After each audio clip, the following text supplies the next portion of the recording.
The Gulf South Conference is the premier football conference of Division II. It's the home of 11 football national championships and 5 Harlan Hill Trophy winners. Now, bringing you in-depth coverage and pinpoint analysis every week with the GSC Football Weekly podcast, here are your hosts, Matt Zaleski and Mike Ezekiel. Welcome in, everybody. It is week 7 of the Gulf South Conference Weekly Football Podcast. I'm Matt Zaleski. Mike Ezekiel with me as always, and we are coming to you from the Fox Sports Show studio here in Florence, Alabama. And Mike, we've had some good records thus far this year, but I was 1-3 in my picks last week, and I was almost 0-4. So you would think as the season moves along, you start to learn a little bit more. What I find is maybe I start to know a lot less. Well, don't count yourself out too bad. I went 2-2, so the so-called experts, it's kind of hard to be an expert whenever you get into this point of the season and what you think is going to happen and what the majority of people think is going to happen actually does not happen, and it just goes quite the other way. So we're at that point of the season where things get interesting. You don't know who's going to win any given week, and upsets are just starting to come more and more. Will Corey in studio with us as always. He does produce our podcast. Very appreciative of Will and him coming to work with us every week as well. Mike, let's start with what we'll consider. I guess we can consider the game of the week. There was a couple games that could be up there as far as the best games, but certainly surprised me a bit. Valdosta State and West Georgia. Usually most years if Valdosta beats West Georgia, I don't think much of it. This year, West Georgia is a team that I thought could win a national championship. They're a team that I thought would be right there in contention, a team I picked to win the Gulf South Conference. Mike, and I don't know if they're just not gelling. I watched them in person the week before last against UNA. I know the type of talent they have on their team, and sometimes it just doesn't come together. So far, Will Gardner, as talented as he is and as strong of an arm as he has, you know, he's just not playing at a level you would think a guy that started 9 games at Louisville would play at for this football team. Starting to give up more points, and Valdosta State, a little bit of a work in progress under first-year head football coach Kerwin Bell, kind of changing the system a little bit there that David Dean used to run. And you could kind of tell early that they were taking a while to find their rhythm, but they're starting to find their rhythm. They got a couple very capable quarterbacks, and, you know, Kerwin Bell really is key on a quarterback. He was a big-time SEC quarterback in his own right back in the 80s with the Florida Gators. So, you know, you look at this situation, and Valdosta 38, West Georgia 27, and, you know, I'm not with the West Georgia program day in and day out, so I don't know this, but you start to wonder sometimes when there's so much talent on a team and you start pulling guys from bigger institutions down.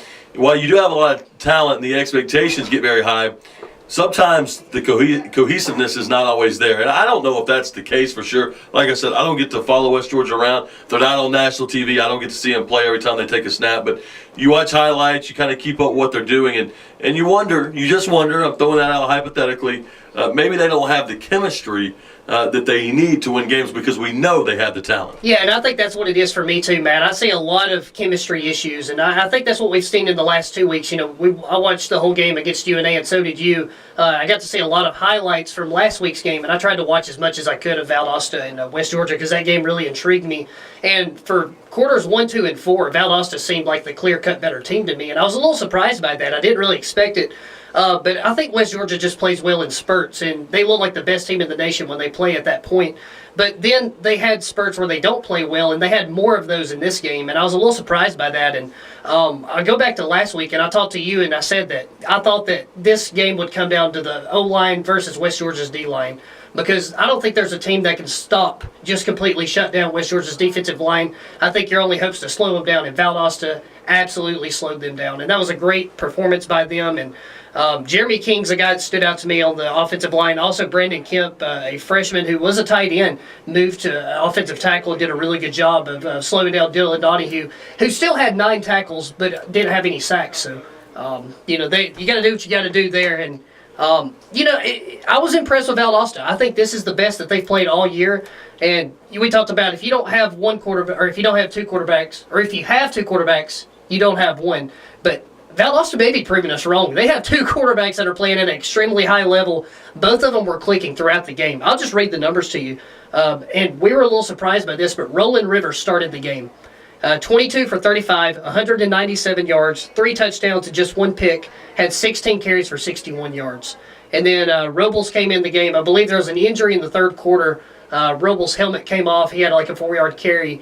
And when his helmet came off, they took him off the field. But apparently he had an injury too. So that's when Robles came in, and he just played throughout. 13 for 19, 184 yards and 2 touchdowns.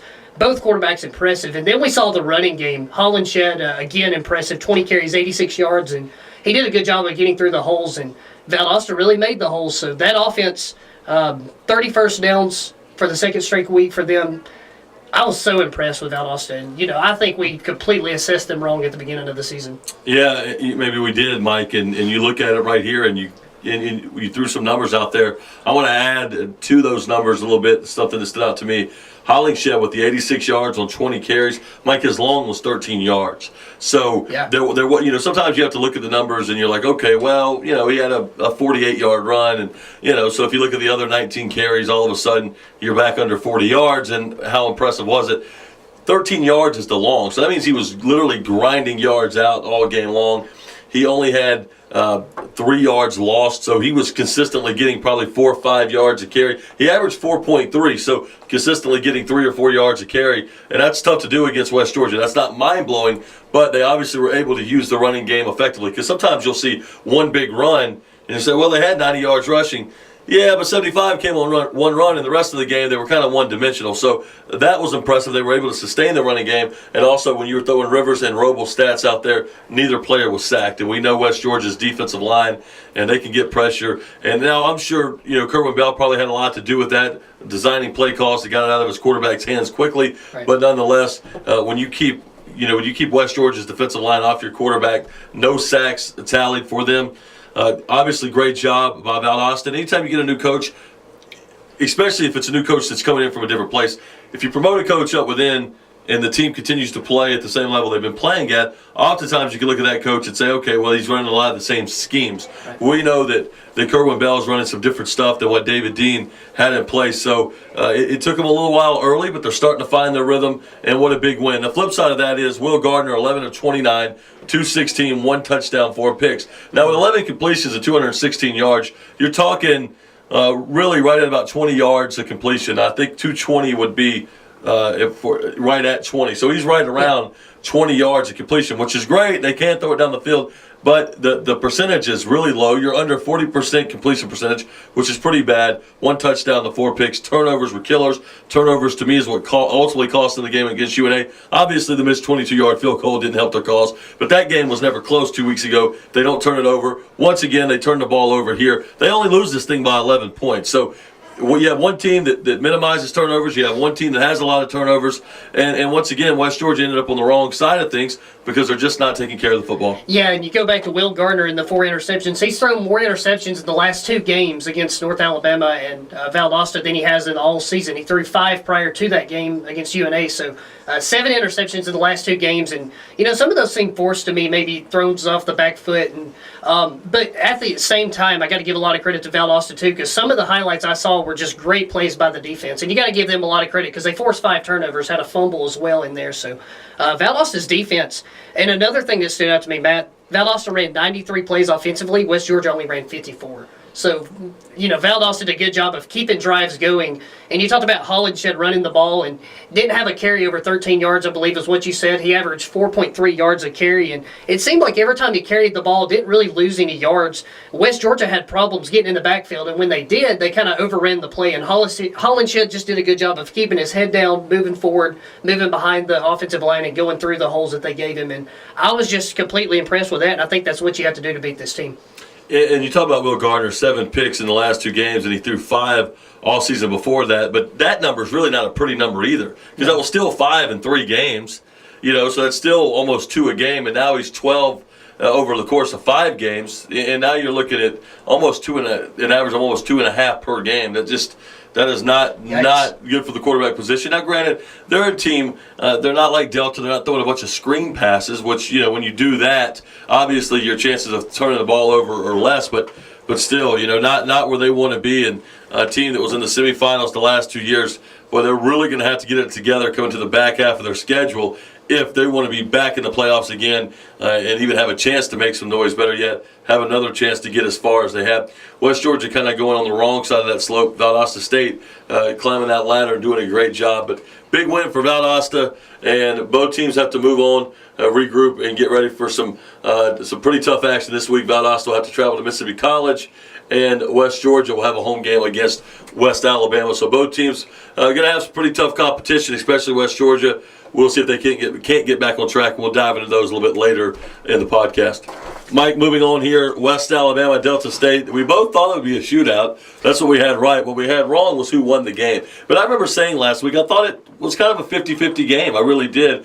When I had a lean towards Delta State. But, boy, you got to give West Alabama credit. Austin Grammer had a very nice game. Throwing the football, 289 yards. He wasn't sacked. Now, did have one pick, one touchdown. They ran the ball extremely effectively. They combined for 277 yards.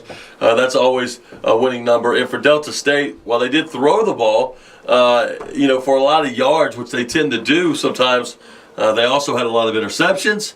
And something that you've called them out for the last few weeks in a positive is they really got the running game going. Not the case this week. The two guys, Belair and Robinson, who have been very good lately, they combined for 65 yards on 25 carries, and that's about 2.5 yards, 2.6 per pop. So the running game could not, really give them the balance they wanted. They still scored a lot of points. Unfortunately for Delta, West Alabama scored even more, 54-42. So if you're a defensive guy, it's not the game you want to watch. But if you're like me and you like the high-flying offenses, then it was a pretty darn good ball game. But, boy, you got to give West Alabama a lot of credit.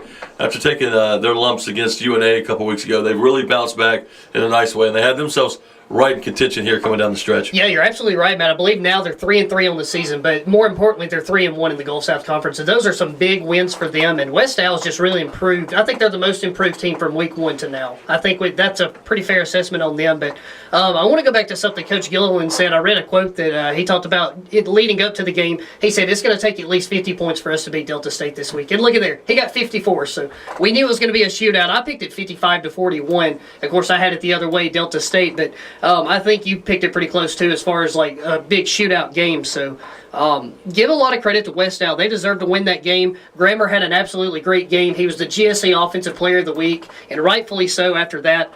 But what impressed me about West Alabama, they forced turnovers, and not just forcing turnovers, but they did so in key situations. 5 turnovers for them, and they converted on those opportunities, and they went 8 for 9 in the red zone. Mama mia, what a game for them. 8 for 9 in the red zone, not only just to convert that much in the red zone, but to get there that many times.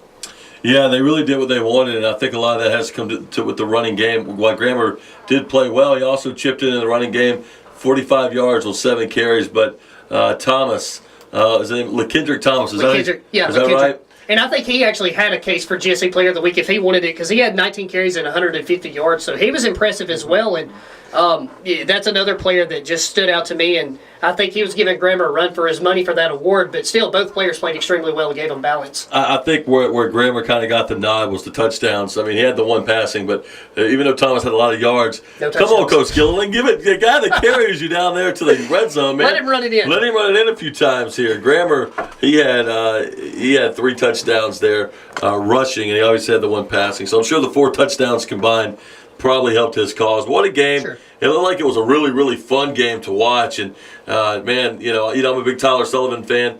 Got to eliminate the interceptions, Mike, but 27-37, a high completion percentage. But you expect that from Delta with running that air raid attack, a lot of short passes, 382 yards in the 4 touchdowns. But, the 3 picks, that number's too high. I still think probably it was a good day, but those interceptions looks like probably could have been the big difference in the game where West Alabama did not turn the ball over near as much. But, boy, that was a fun game, a lot of fun. And, Delta's got to walk away a little disappointed. West Alabama's got to be really excited. And, West Alabama, they get to go to Carrollton and play West Georgia, which is going to be no easy task, but should be a lot of fun next week. And, at the same time, Delta State getting up-and-coming West Florida team. So, man, I'll tell you, these games are getting more and more interesting as the season moves along. Yeah, you're absolutely right. Just going back to Delta State, if you score 42 points on a given day, most of the time you're going to win that game. But right here, Delta's defense just could not have an answer for West Alabama's offensive attack. 566 yards given up to West Alabama. So, it was kind of tough, and I know your buddy Elliott likes to say the old Swiss cheese defense. I think that's kind of what we saw from Delta State. So that's one thing they're going to have to work on. But what surprised me, Matt, is just how West Alabama got out to a quick lead and just continued to do that. And if they can do that next week, West Georgia may be in trouble. But I'm looking at the scores here. It was 38-14 at one point before the half. So Delta State was just kind of trying to catch up. It was 38-21 at halftime. And then early in the fourth quarter, it jumped out to 51-28. So it was just kind of trouble for Delta State, always just trying to catch up. If they could get the run game going again next week, as they kind of got shut down, the two running backs, Robinson and Belair, 65 yards combined. You already alluded to that. But I think, once again, you just have to kind of circle that as one of the reasons they didn't really capitalize on their opportunities. But one more thing before we move on. They continue to be efficient in the red zone. We talked about 7 for 7 in one game 2 weeks ago. Last week went 5 for 5 in the red zone. This week they went 3 for 3. They didn't get to the red zone as many times, but they did score every time they got there. So I think next week what they have to do to try to beat West Florida in a key game there, see how many times they can get in the red zone. Let's see if they can have that balanced attack again that they had trouble finding last week, getting into the red zone. Because anytime they get to the red zone, it's going to be easy money, it seems like. Yeah, no doubt about it. Well, I wouldn't say it's easy money, Mike. I know they made it look like that. They make it look easy. But, there you go. But maybe it may be a little more challenging moving forward. But I'm sure they're really happy with those numbers. Mike, we talk about a lot of the offensive guys for West Alabama and for everybody in general. We got to give the defense some love. They did pick off 4 passes, 3 of which from Sullivan Burgess. They picked off one of his passes as well. And it was 4 different guys. It wasn't a guy that kind of jumbled up the interceptions there. So it had a very active defense. Saquon Still had 1 pick, 32 yards on the return. Terry Samuel had a pick. He got 43 yards on the return. Hutchinson had a pick, 22 yards on the return. And Tadarion, if I'm saying that right, if I don't, I do apologize. Tadarion, maybe Myhan had a pick. He didn't get any yards on the return. But, man, that's 4 picks, 4 different guys. Active hands in the secondary, active bodies, roaming around, making plays. And those guys, as good as West Alabama's offense was, as efficient as they were, those guys getting those turnovers from a high-powered Delta State offense probably had just as much to contribute to the win as well. Yeah, those defensive interceptions really set up some West Alabama scores. So I think the defense deserves a lot of credit. You mentioned those 4 guys, and they definitely deserve a lot of credit for what they've done. West Alabama, I kind of predicted their strength to be defense because I knew that they were going to return a lot of guys from their 2-deep roster. I believe 8 starters returning to the team. But it seemed like there were some new names getting in there to get some interceptions. Didn't see much from Jordan Jones in that game, who was, I believe, the freshman of the week for them. So West Alabama's defense, again, stepping up when they needed to, and that's what's important in the Gulf South Conference. No doubt about it, Mike. Let's move on here, buddy. West Florida and Mississippi College. Again, I picked Mississippi College in the upset. Another high-scoring game, and 42-28 was your final there. West Florida did get another win, and Holy Argonauts. I mean, they're Argonauts, right? Yeah, Argonauts or the Argos. Yeah, Argos. Man, I mean, how they just stepped in this conference, in one of the elite conferences in all of Division II football, have been as competitive as they are. The win over Florida Tech the week before, beating not a Mississippi College team that has a pretty record, but who I think is a really good football team and certainly on the rise. They get a win there, and I mean, they didn't get 42 the conventional way, Mike, but they did get 42. But man, Caleb Nobles maybe made the right move transferring over to West Florida. Another big game for him. He had 282 yards passing with 4 touchdowns. He did throw 2 picks. He wants to eliminate those. Didn't run the ball usually as effectively as he can, but he didn't look like he needed to run it much. He only had 1 carry there for 4 yards. But West Florida, another win, Mike. Mississippi College still trying to climb that ladder, still trying to get over the hump. Unable to do so this week, but they were competitive. They hung in there hard. They fought hard. But West Florida, another win, and all of a sudden, everybody that looks at them on the back end of the schedule says, we may have to uncircle that win. We may have to go earn this one. Yeah, you got that right. I think West Florida's really surprised a lot of people. We thought maybe they could come into this conference and give some teams some competitive games, but we didn't exactly pick them to win those games. But now it seems like they may be trying to break into that tier of maybe the second tier of teams and eventually work their way up to the first tier. And we'll see how they can do that. They got a big one against Delta State next week. Looking forward to seeing what they do there. But just going back to Mississippi College and what they did, they just really took control early on. I think they had a 23-7 halftime lead. So jumping out to a quick lead, and Mississippi College just had no offense in the first half. I think their one touchdown came on a pick six. So found that offensive rhythm in the second half. So it ended up with 432 yards. Just couldn't score in the first half and finally started to catch up. But West Florida just remained ahead throughout the game and really sealed the deal. And Nobles, again, impressive. Did have 2 interceptions, but the 4 touchdowns and 282 yards really helped out. I think Ford was the running back that really emerged for them this week. And they're kind of a running back by committee. We see Bellinger every now and then have a lot of carries. Ford had more of the carries this week. So, West Florida finding a new skill player seemingly every week. They have 4 receivers that can really catch the ball and run. So, it seems like a different guy stepping up around Nobles at quarterback, and the defense doing what they need to do to kind of hold off Mississippi College to seal the deal. So West Florida, again, just coming in and impressing us. No doubt about it, Mike. And maybe you could shed some light on something here. I know Sharon Wright did not play a lot in this game. Was he injured in this game? Yeah, he got injured in the first quarter of the game, and that brought in Karan Williams, who actually did show some promise in leading the offense. Didn't do much in the second quarter when he came in because it was late first quarter when Sharon Wright left. So Wright didn't really have any stats hardly, but Karan Williams, 22 for 38, 248 yards and 1 touchdown. And, and that's a sophomore, coming in to step in for the senior and try to lead the team back into the game. And, and I don't think those scores came against the backups. I mean, West Florida was still trying to seal the game away, and, Mississippi College was still fighting to stay in it. And he sustained some drives. So Karan Williams really coming in, and certainly we hope Sharon Wright's going to be okay. He did not return into the game. Not sure what his status is at this point. Yeah, unfortunate for them is Mississippi College continues to try to get better and stay competitive. They'll have their chance against a very good Valdosta State team this week at home. And, that's the tough thing about the Gulf South Conference is that there's just no gimmies. I mean, we're going to get to Shorter next, and if there is one, and I'm not picking on Shorter, I'm just calling it like I see it. If there is a gimme right now, they're probably the gimme. But man, every week you better eat your lunch and get ready to go to work because all these games are tough. And for Mississippi College, while they're getting close, but they're not just getting over the hump. It's not going to get easier for them when they play Valdosta this week. And just one more thing I want to touch on before we move on, and you're right about Mississippi College. They're not a joke anymore. I mean, they're coming back from Division III, and, a lot of teams circled that game as a give-me win. But now that's not exactly the case. They're going to give some teams some scares. Delta State certainly experienced that last week before pulling away in the second half. But West Florida did control this game, and West Florida just another team that's not going to be a give-me, and I think we all know that at this point now. But the difference to me was in the red zone. West Florida was 6 for 6 in the red zone. Mississippi College actually was 3 for 4, so weren't bad there. But Mississippi College's defense just couldn't stop West Florida in clutch in situations.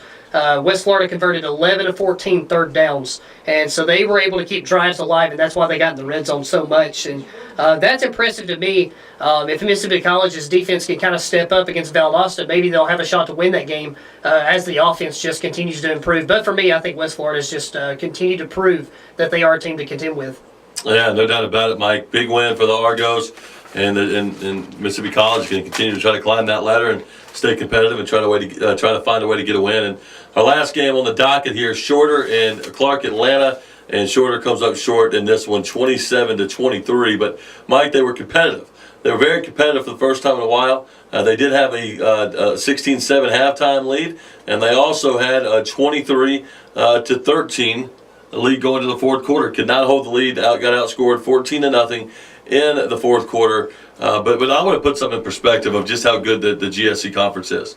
And this is not to take away from Clark Atlanta.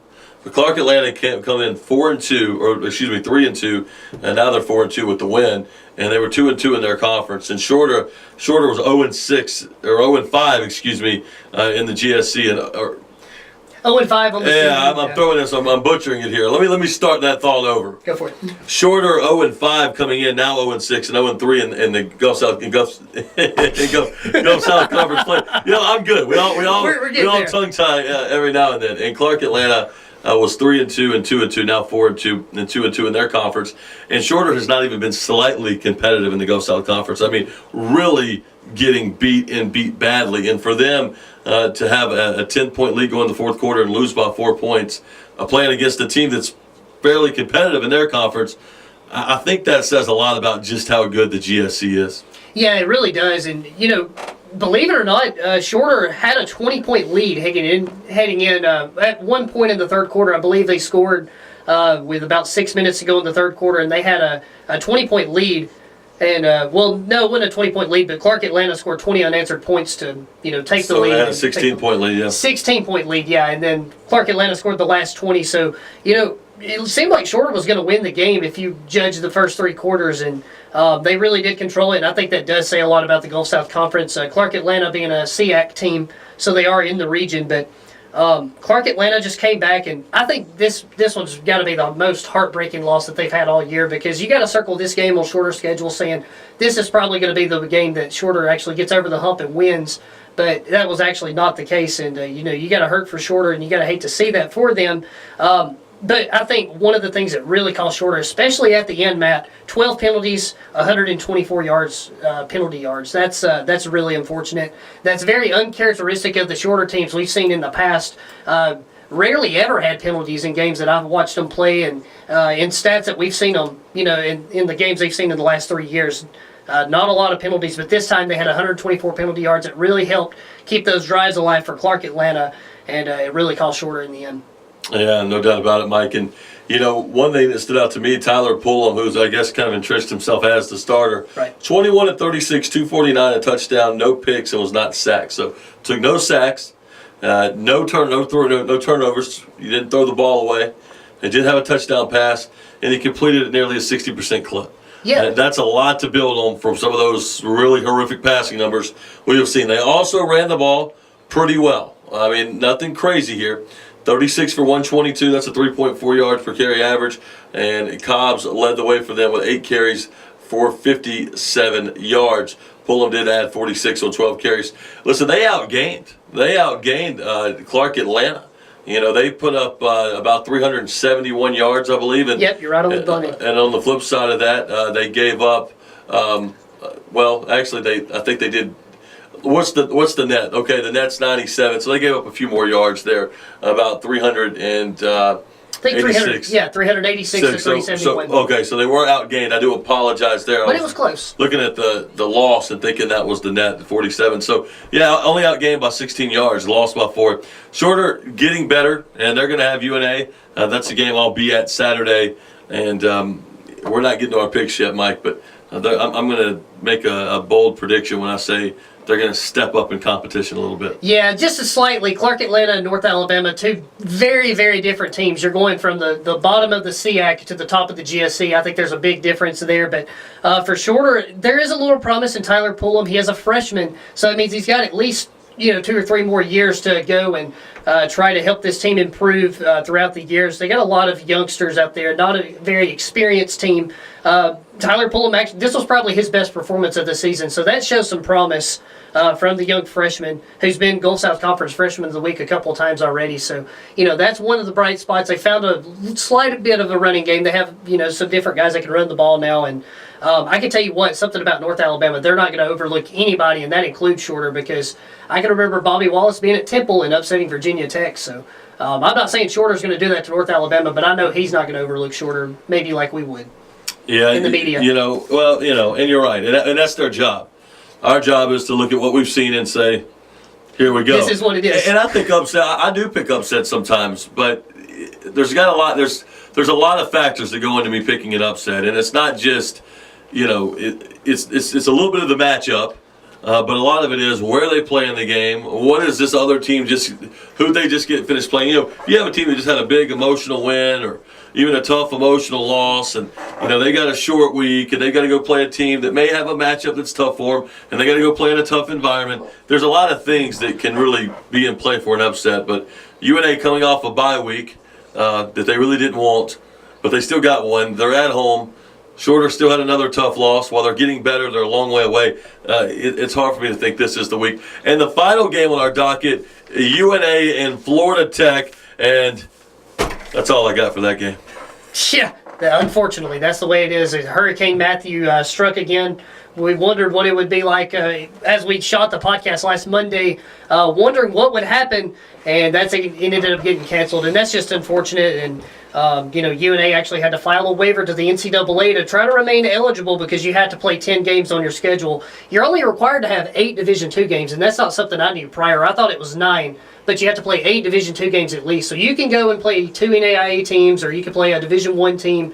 As long as you have 10, you're good to go. But UNA is going to fall below 10 with 9 games. So in order to be eligible for the postseason, they had to file a waiver. I think Florida Tech's okay because they played Presbyterian, and they played. I don't think they've had a bye week yet. So I think they actually had 11 games on their schedule. So they're going to be okay. But UNA's not. Well, do you think this will be a problem getting that waiver passed? No, I don't, because I think it's happened in the past before where teams have had, the reasoning due to inclement weather that they had to cancel a game. I don't remember what situation it was, but I read up on it, and the NCAA said no problem. That was out of your control, so you're good. So I think it's going to happen for UNA too. I think they're going to be okay, but I don't know for sure. I mean, we haven't heard anything back from the NCAA yet. I'm trying to stay up to date as I can on that, but I think UNA is probably going to be fine with this and make it to the playoffs. Yeah, UNA's still got a lot of work to do in front of them. Right. They have Shorter this week, but North Greenville's a non-conference game that will be a conference game starting next year, but it's a non-conference game this year. At Delta's not going to be easy. West Florida's looking like they can give anybody a challenge, and then Mississippi College to finish. So I will say they've got the bulk of their tough games kind of behind them and not playing Florida Tech. While I know they wanted to play, I think both teams wanted to play. Yeah. It could have been a loss for either team. I mean, I think that was a coin flip game last week. I actually picked Florida Tech to win it, but I think that game could have went either way. But I hate that happening. And you're looking back on it now, and you're trying to make the best decisions possible at the time.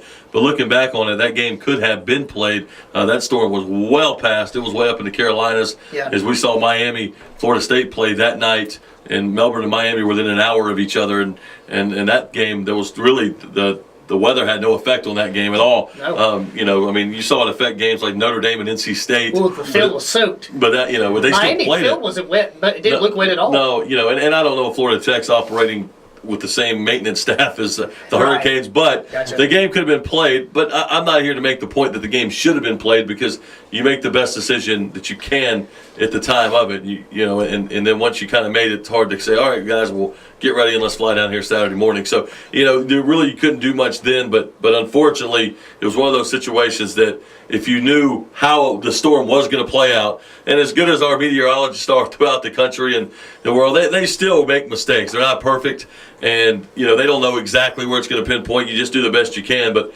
if you knew then, I guess what you knew, well, if you knew how the storm was going to play itself out, I think that's a game that could have been played without a lot of issues. And you can bring up all the hypotheticals that you want about how this game might benefit either team as far as their playoff standing or whatever, but I don't think either team really wanted this game to be a bye. I think they both wanted to play the game. I think Sure. Florida Tech really wanted to prove that they really are the creme de la creme of the Gulf South Conference and really try to rebound from that loss to West Florida.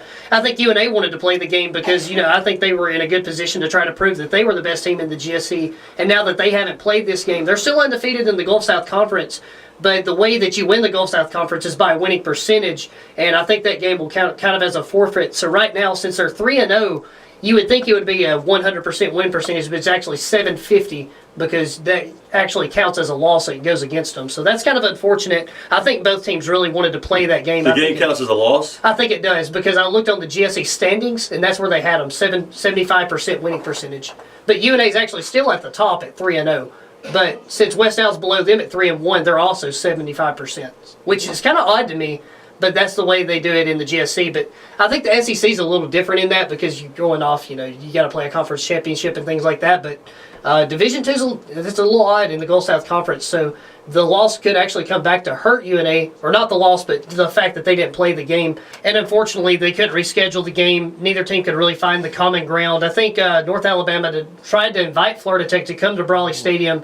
But of course, the most important thing is the safety of the families and everybody back home in Melbourne. And I think that would have been too much for Florida Tech, having that in the back of their mind while they tried to play the game. So might have not had their full focus, and that would have been unfortunate. I think that's an understandable reason. So, this is, I think, the biggest bummer is for the fans who wanted to really see this game, and for us in the media to see this game. And I think the players really wanted to play it. Yeah, it's unfortunate it wasn't played, but it wasn't played. And we'll have to wonder what if on that particular ball game. And who knows, maybe we could see it in the playoffs. I mean, if UNA gets that waiver, Florida Tech, they're in a good position to, if they can win out and win some key games, they'll make the playoffs. Maybe we'll see it in the playoffs, and that's certainly one thing you got to hope. Maybe so, Mike. And it's that time of the week to give our picks. And last week I was 1-3, you were 2-2, and so I think you now have a 1-game lead on me. Yeah, I have the numbers right here. You're 24-7. I'm 25-6. So we're really close, neck and neck. But this week actually gave me the 1-game advantage. Let's see if you could get it back this week. Well, there's a steak dinner on the line here, and I like steak. Oh, I love steak. So you like steak. I love steak. Well, that's the difference. That's the difference. It looks like I'll be buying it, right? Well, we'll see. We're still going to try to figure this out. I got to start picking upsets. Fort Valley State, Florida Tech this week. I'm going Fort Valley State because I need an upset. No, well, I'm that's just an easy joking. one for me. No, yeah, I'm not going there. Fort Valley State really struggling. They're not playing at a high level in the conference that they participate in, which is the SEAC conference. So I think that the GSC is quite a bit better, anyways. And if you give me a Tuskegee team, I say, okay, well, I know what they're all about. But some of these other schools that are kind of in the middle or bottom of the pack of the SEAC, not saying they're not good teams, not saying they're not doing some good things, but the Gulf South Conference is pretty elite conference. And I think if you're struggling in that conference, you're not going to beat one of our teams that's doing really well in this conference. Florida Tech wins. It's no contest. It's not close. They're going to have a lot of energy that they didn't get to play last week against UNA. They lost the week before against West Florida. They come out and dominate this game 55-7. Yeah, I agree with you, Matt. I think they really are going to come out and dominate. And I also think the Gulf South Conference is just that far is a step ahead of the SEAC. And nothing against the SEAC, but I think, as you said, the Gulf South Conference is an elite conference. And I think if they had power conferences in Division II, the Gulf South Conference would definitely be one of those. So, talking about Florida Tech being at the top of the Gulf South Conference, Fort Valley State's 1-5 on the year, 1-3 in SEAC play, and last week they're coming off a loss to Kentucky State, and that's who played Valdosta 2 weeks ago and got throttled 48-10. So Fort Valley State lost to Kentucky State, and they're coming into this game against Florida Tech. It's almost being thrown into a buzzsaw. You're going into a tough game there. I like Florida Tech, and I like them to get the shutout 49-0. West Alabama at West Georgia. Mike, this game could be very interesting in Carrollton. West Georgia's taken 2 losses in a row at UNA and at Valdosta State. They're going to be hungry for a win. Will Hall, the coach of West Georgia, the former coach at West Alabama, so he's going to see his old team. He's 2-0 against that team in his first 2 years at West Georgia. He's going to try to make it 3-0. West Alabama coming off a big win, 54-42 over Delta State. They're going to try to carry that offensive firepower into this game and try to carry their momentum over. And if you would have asked me 3 weeks ago, I would have told you I don't think this game is going to be overly competitive. But now I'm starting to change my tune a little bit. I think it can be competitive. I think there's a good chance it will be competitive. But I still believe West Georgia has a lot of good players. And it may take a couple wins and try to get that thing back on the right track and get some of that momentum back. But I'm not ready to discard who they are yet and what they're about. They will get this game at home. They're going to be a little ticked off. West Alabama's playing well. I think they'll go in there and give them a fight and make it competitive. But at the end of the day, I think West Georgia does get the win. I'm going to say 31-20. Yeah, and I think it's going to be that type of game as well for West Georgia. This is going to be their chance to respond. 2 tough road losses for them. Finally, after 3-week hiatus, they finally get to go back to Carrollton. You got to think they're probably missing their home stadium because they play so well there. It seems like they're a different team sometimes when they're in Carrollton. Even though they do play well on the road a lot of times, I think something about being in Carrollton helps them out. It gives them a huge advantage. The fans are so great there for them. I think West Alabama has some momentum now that they beat Delta State. That's a big monumental win. They're in the driver's seat now in the Gulf South Conference. If they win every game, they would be the Gulf South Conference champion or at least have a share of it. So you got to think West Alabama likes where they are. West Georgia's coming from a low point in their season and would like to get back to the top of the Gulf South Conference standings and are kind of fighting to stay in the playoffs. And I like them to go back home. And I actually had a score very close to what you had written down. I'm going to say 31-17. West Georgia gets the win. Valdosta State at Mississippi College, and Mississippi College continuing to try to climb that ladder. I don't know if Sharon Wright's going to play. It'd be nice to have that information. Yeah. But even if he's playing or not, and they're going in the right direction, and maybe they're in a good position this week because they were very competitive with West Florida. They're going to catch a Valdosta State team that may be still a little high off their big win over West Georgia. So maybe Valdosta's in a prime position to be upset. I wouldn't be shocked if Mississippi College pulls this one out, but you got to believe that Valdosta State's getting better and better under Coach Bell. They're starting to understand what he wants to implement offensively. They were always getting yards. Now they're starting to finish drives a little bit better, scoring more points. And because of that, I just think they can out-talent Mississippi College. And I'm going to go with Valdosta State in this game. I think the offense will continue to play at a high level. And I think Mississippi College is going to put up a good fight, but I'm just going to say 45-24 Valdosta State. Well, the last time these two teams were actually in Clinton in 2014, Valdosta State won 62-0. Probably not on their minds anymore at this point, but I look at Mississippi College and I see them as a team that's improving. And I think having that info on Sharon Wright would really help the pick out. But I still like Valdosta in this game as well because while Mississippi College is improving, Valdosta is blazing. After that win last week, they just showed me that on offense and defense and even special teams that they can beat just about anybody they want to on any given day at this point in the season. I think if they were to rematch North Alabama, which is, I believe, their only loss of the season, that could be a different ball game. Valdosta's really improved. They're showing that they're on a hot streak. I think they're one of the better teams in the GSC now as they try to catapult into that first tier. I think they get a big win here. I'm going to say 45-17. Valdosta State gets the win. West Florida at Delta State, Mike. You can almost be certain it's just going to be close to hanging 100, if not putting it on the board. Both teams can score the football. Both teams scored exactly 42 points last week. For West Florida, that was plenty good enough, as that was a 14-point cushion. For Delta, it was 13, or not. They needed 13 more to get where they wanted to be to get the win. So Delta coming off a loss, West Florida coming off another win, and really starting to impress. They've got to travel to Cleveland, Mississippi for this game. And I know West Florida's playing well, and I know I picked against them 2 weeks in a row. And you got to start thinking, man, I got to pick this team right, well, wrong.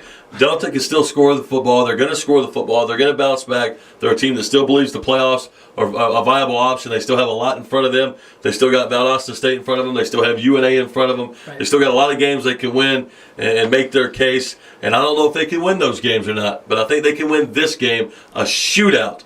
And Tyler Sullivan, another big game. I think they get the running game back on track with Belair and Robinson. I do think West Florida puts up points, but I'm going to say Delta State 48, West Florida 31. And you know, Matt, I like this to be a shootout too. I think both teams just have explosive offensive, maybe the two most explosive offensives in the GSC. There may be a few, West Al in particular after last week, that may have a case. Florida Tech may have a case there, but I think West Florida and Delta State are probably two of the most explosive offenses in the Gulf South Conference. And West Florida went into Mississippi last week and found success against Mississippi College. They're coming back to Mississippi this week and would love to find some more success out of the Mississippi well, so to speak. Let's see if they can do it. Something tells me, Matt, I smell an upset here, and this may be your chance to get back on track because I'm taking West Florida in the upset. I think it still is an upset. I'm taking Delta as the favorite, but I'm picking West Florida to win the game. I think just something about going into Mississippi, proving that, you know, Delta State's one of the better teams in the Gulf South Conference and has kind of been a mainstay for years and years in the football level especially. I think West Florida really sees that and may have an opportunity here to prove that maybe they can be that team in the future years. So I'm gonna take West Florida in the upset. Just something tells me that it's going to be close, 41-38, but I like West Florida. You know, and you may be right on the money. I mean, there's a chance that certainly could happen. I wouldn't be shocked if it does, but I think Delta's going to find themselves on the right end of that game. Last game here, Mike, and I'll make a pick. I'll let you just give a key to the game, and that's Shorter at North Alabama. Listen, I can analyze this game 100 ways. North Alabama is just better, probably at just about every single position. They've got one of the greatest coaches in Division II history, and I just don't think that Shorter is at a point right now where they can compete with UNA. They haven't been able to compete with UNA since they've been in the conference. When UNA was, or when Shorter was even playing better football, they have a different brand of football. Maybe that'll help them moving forward if their new coach can really get that implemented and get where they want to be. But right now, they're nowhere near to the level of where UNA is at. UNA wins this game by as many as they want to. I'll say 58-7. Yeah, and unfortunately for Shorter, I think this is probably the worst they've been in those 4 years that they played North Alabama. But in the last 4 games against UNA, the UNA has outscored Shorter 156-14. I figured you probably knew around that ballpark of that stat, but that's the actual stat there, 156-14. UNA has dominated every game that they've played against this team, and I think Shorter, unfortunately, is at the lowest point that they've been in those 4 or 5 games. So unless something miraculous happens that we don't see, Shorter's going to have every single thing go right for them. And I can't make a pick on this game, but for UNA, it's just about staying focused. And I go back to what Coach Wallace said at Media Day. You were there. You heard him say it. We got to take it one opponent at a time, and we can't overlook anybody. And while Shorter would be obviously the team that you could probably get away with overlooking, that's not the way they're looking at it. I think UNA is going to be focused. And, can they stay focused? That's really going to be the key to the game. Yeah, and I think they will. I don't think that's usually a problem with UNA, but there's a solid key to the game. Mike, you'll obviously be there. You're the sideline reporter.